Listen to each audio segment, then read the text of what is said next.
Nous n'avons qu'une seule vie à vivre. C'est cliché, mais c'est bien vrai.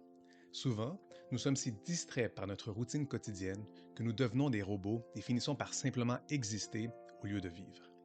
En effet, Oscar Wilde, l'écrivain et romancier irlandais, était du même avis lorsqu'il a écrit dans l'un de ses ouvrages que vivre est la chose la plus rare. La plupart des gens se contentent d'exister. Ce qui nous unit, nous, les êtres vivants, c'est bien évidemment que nos vies sont éphémères et qu'à chaque instant, nous nous approchons de la fin, l'inéluctable mort. Par conséquent, puisque tel est le cas, pourquoi se contenter d'exister?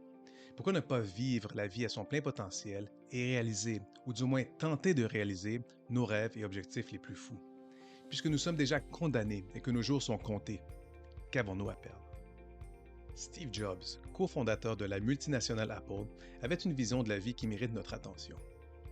Lors d'une allocution aux diplômés de l'université Stanford en 2005, il a dit ceci, et j'ouvre les guillemets.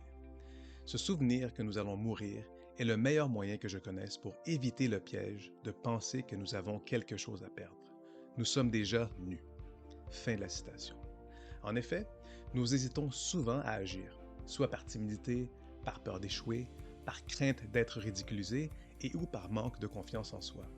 Ainsi, ces sentiments sont non seulement des freins à l'atteinte de notre plein potentiel, mais ils mènent vers l'inaction, qui aboutit inévitablement à l'un des pires sentiments, le regret. D'ailleurs, au Canada par exemple, comme c'est le cas dans la plupart des pays occidentaux, l'espérance de vie d'une personne est d'environ 82 ans. En revanche, cela ne tient pas compte du temps où nous dormons. Et comme la plupart des personnes dorment en moyenne 8 heures par jour, cela veut dire que nous ne vivons réellement que 54,66 années. Par conséquent, la vie est encore plus courte que nous ne laissent croire les statistiques. À cela s'ajoute également le fait que le temps ne peut être rembobiné ou stocké.